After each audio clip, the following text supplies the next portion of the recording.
योगपीठे तटे भीमरथ्यां परम पुंडरीकाय दातु मुनिंदहि समागत तिष्ठन्त मानंद कंदम परब्रह्मलिंगम भजे पांडुरंग पांडुरंगा करू प्रथम नमन पांडुरंगा करू प्रथम नमन पांडुरंगा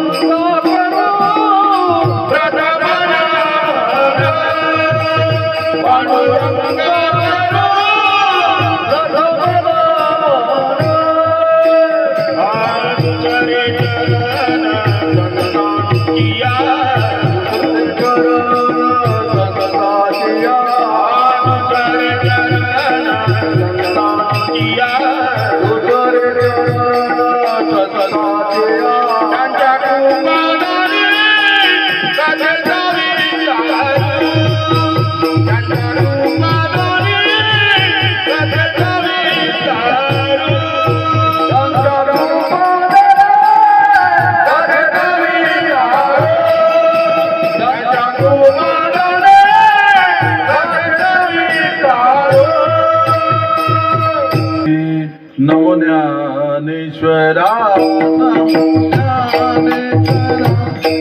नमो ज्ञानेश्वरा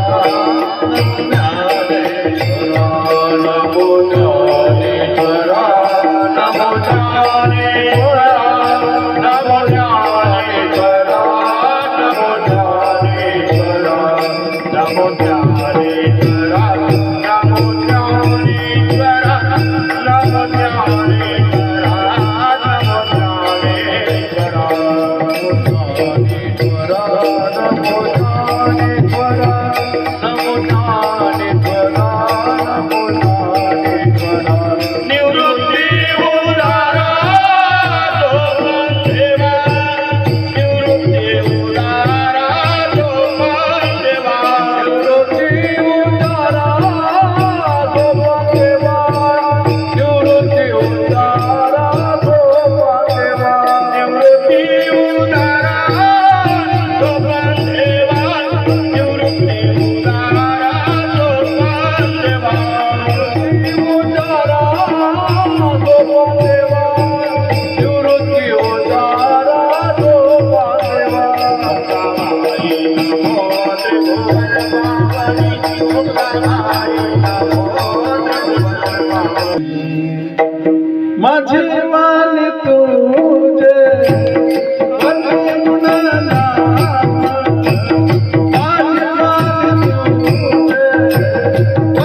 माझी वाणी तुझे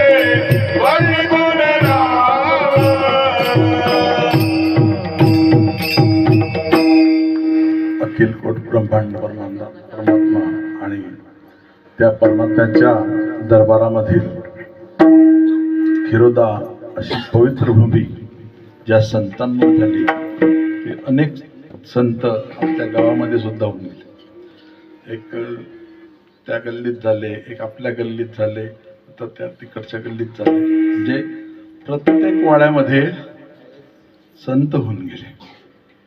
पण आता दुर्दशा अशी आहे की प्रत्येक वाड्यामध्ये एक टाळकरी सुद्धा नाही. आता होता, आता चांगली बाबा विठ्ठला विठ्ठला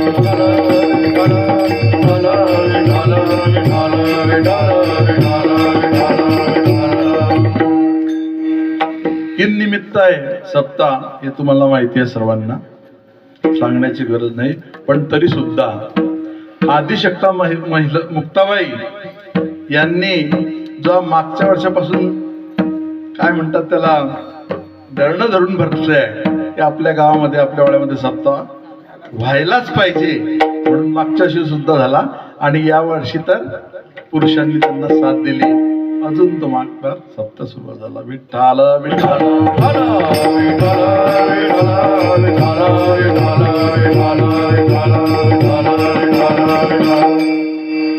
दादांनी फोन केला, योगेशने दादांनी, त्यांनी काका सेवा द्यायची आहे म्हटलं. असू दे भाऊ, आठवण ठेवली त्याबद्दल धन्यवाद. विठ्ठल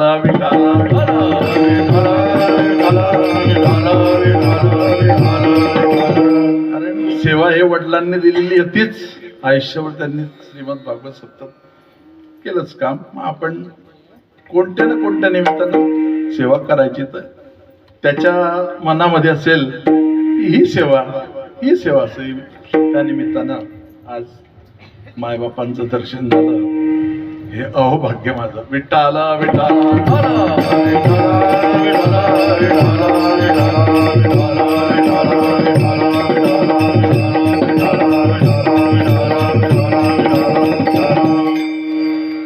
आणि सोबतीला आमचे नेहमीचे आपले विनोद दादा पाटील आहेत, आमचे युवराज भाऊ आहेत आणि अनंत दादा नाही, हे अनंत युवराज दादा यांनी भाऊ तर नेहमीच असतो. मला हसू याच्याकरता आलं, जसं मी तयार पडला ना तसं आमचे माणसं बी तयार पडले. विठ्ठल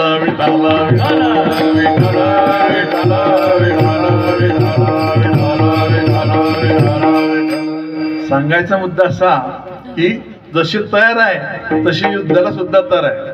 काय करतात ती 100 लोकांची फौज, आपले 5 पांडव आणि एक बलराम दादा असला, भरपूर झालं. विठ्ठल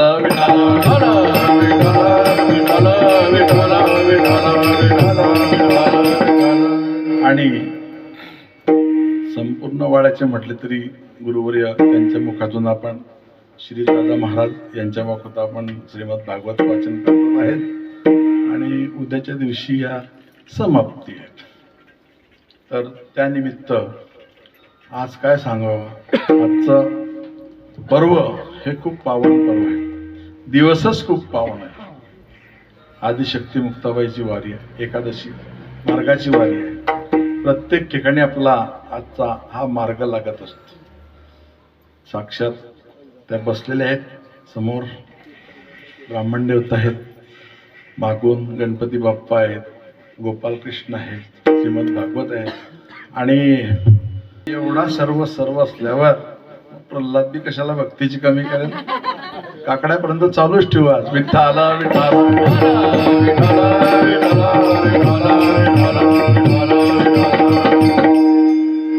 सर्वांनी एकदम म्हणजे मंडळाला धन्यवाद द्यायला पाहिजे की मांडव खूप सुंदर आहे, साऊंड सिस्टीम चांगली आहे. तुम्ही कसे साखरपुड्याला झाले आहे. विठ्ठला विठ्ठला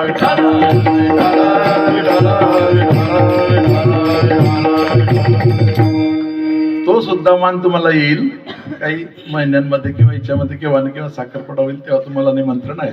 विठ्ठला विठ्ठला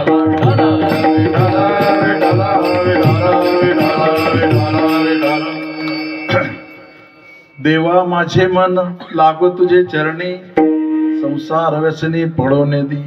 नामस्मरण घडो संत समागम, वा उगाची भ्रम नको देवा. पायी तीर्थयात्रा मुखी राम नाम, हाची माझा नेम सिद्धली. आणिक मागणे नाही आता, एका जनार्दनी सेवा दृढ होई. हा 4 चरणाचा अभंग आहे. तर प्रत्येक अभंगाच्या शेवटी ज्यांचा अभंग असतो त्यांचं नाव असतं. तुका म्हणे, ज्ञानदेव म्हणे, नामा म्हणे. मग हा अभंग शेवटचं चरण काय आहे? आणिक मागणे नाही आता, एका जनार्दनी सेवा दृढ होय. म्हणून हा अभंग कोणाचा आहे? बरोबर, हुशार विद्यार्थी असेल. विठाला विठाला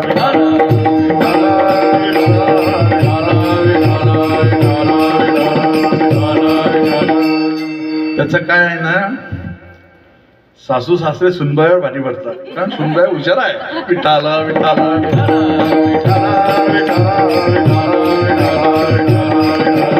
संत एकनाथांचा आपल्या गुरुला मान देण्याचा जो अभंग आहे तो आज सेवेकरता घेतलेला आहे. कारण आजचा जो दिवस आहे हा शेवटचा आहे. आपण जी 7 दिवस सेवा केली आहे आपल्याला मागणीचा अधिकार आहे. मग त्या मागणीचा अधिकार असल्यामुळे आजचा अभंग कोणताही कीर्तनकार असो शेवटच्या दिवशी आदल्या दिवशी मागणीचाच अभंग घेतात. सेवा ती कोणत्याही प्रकारची असो. या धर्ममंडपामध्ये एखाद्या महिलेने रांगोळी काढली असेल, एखाद्या महिलेने झाडू मारला असेल, एखाद्या महिलेने चहा पाणी पाजलं असेल, सेवा कोणती असो तुम्हाला सारखंच पुण्य मिळणार आहे. विठ्ठला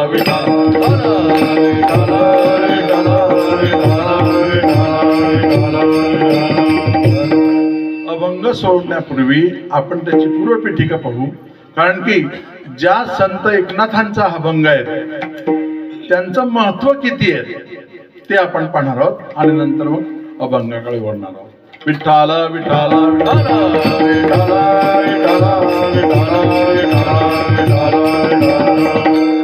नाथांना 4 पदव्या दिल्यात लोकांनी.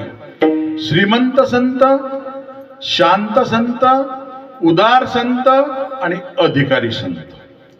प्रत्येकाचा दृष्टांत पाहू आपण आणि पटापट पुढे जाऊ. कारण की प्रत्येक शब्दाचा अर्थ आपल्याला सोडवायचा आहे आणि दिलेल्या वेळात घरी जायचं. विठ्ठला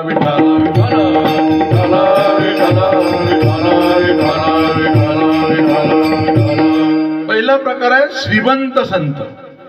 संत एकनाथ महाराज श्रीमंत कसे होते तर अतिशय पूर्वीचा दुर्गम काळ आणि त्या काळामध्ये गरीब श्रीमंत ही खूप दरी होती.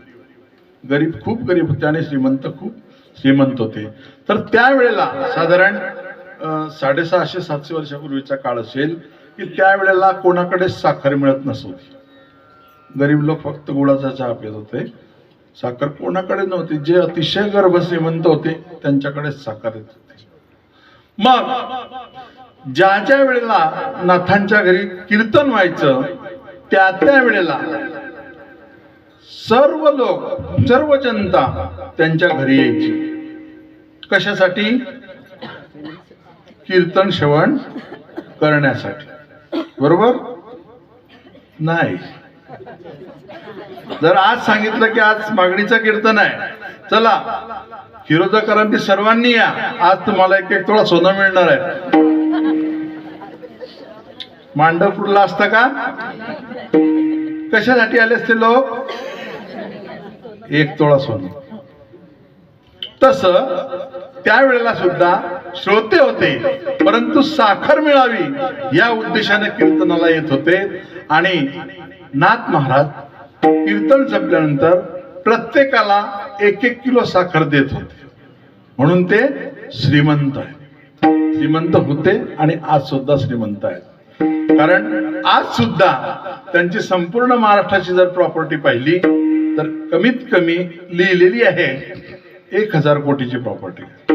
कारण ज्या वेळेला योगीराज महाराज आपल्या जळगाव जिल्ह्यामध्ये कीर्तनाला येतात, ते आल्यानंतर आधी भुसवळला आले म्हणजे 10 मिनिटं थांबतात आणि आमची चर्चा होते. महाराज सांगतात इथे कुठे कुठे प्रॉपर्टी लिहिलेली आहे. तसं त्यांनी सांगितलं. त्याच्यावरून ते म्हणतात की लिहिलेली आज 1000 कोटीची प्रॉपर्टी नाथांची आहे. म्हणजे विचार करा, आज जर 1000 कोटीची तर पूर्वीची किती असेल? विठ्ठला म्हणून ते श्रीमंत संत होते. दुसरा प्रकार शांत संत. त्यांना शांती ब्रह्म असं म्हटलं जातं. का म्हटलं जातं तर ज्या वेळेला ते गंगा स्नानाला गेले पहिल्यांदा, त्यावेळेला गंगा स्नान करून आले आणि त्यांच्या घराच्या जवळ अशी चढती आहे आणि थोडस वाकार तिरपा रोड आहे. तर त्या घराच्या कोपऱ्यावरच एक यवन म्हणजे मुसलमान महाराज स्नान करून आले आणि यवनाने काय केलं, त्याच्या अंगावर पिचकारी. महाराज पुन्हा परत गेले, परत स्नान केलं, परत आले, परत येऊन आले त्यांच्या अंगावर पिचकारी मारली, परत गेले, तिसऱ्यांदा, चौथ्यांदा, 50 वेळा. किती वेळा झालं असं? 108 वेळेला. 108 वेळेला सुद्धा झाल्यानंतर 109 वेळेला महाराज पुन्हा गंगेच्या स्नानावर गेले आणि पुन्हा आले. आणि त्या वेळेला त्या यमुनाने महाराजांचे पाय धरले. तर महाराज म्हणतात आहेत त्यांना की अरे बाबा, तू किती भाग्यवान आहेत की तुझ्यामुळे माझं गंगेचं स्नान 108 वेळेला झालं.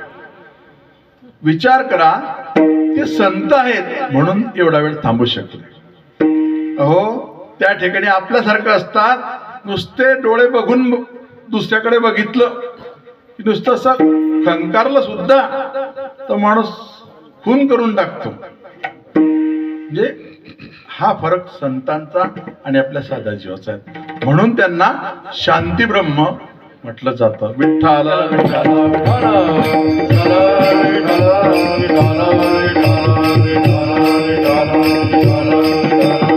तिसरा प्रकार उदार संत.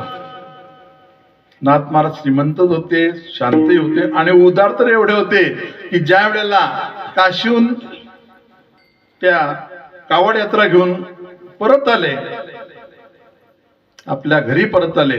विचार करा, काशी यात्रेला जाणं आणि येणं, जो कावड यात्रेला जातो त्याला समजतं काय महत्व आहे ते. कावड यात्रेचे नियम असतात की एक वेळ तिथून गंगा स्नानाची कावड भरली की ती घरी नेपर्यंत कुठेही टेकवायची नसते, असा नियम आहे. तर त्या कावड यात्रेतलं पाणी उन्हाळ्याचे दिवस असल्यावर त्या गाढवाला त्यांनी पाजलं. एवढ्या दुरून आणलेलं पाणी, गंगाचं पाणी त्या गाढवाला पाजलं, म्हणून ते उदार होते. आपण जर उन्हाळ्यामध्ये एका अनोळख्या घरी गेलो समोर आणि ताई खूप तहान लागली आहे, तर एखादी फ्रीज मधली बाटली द्या. ताई तर द्यायला जाते, पण दादा म्हणतात मला राहू दे ना, त्याला माठातलं पाणी दे. विठाला विठाला विठाला.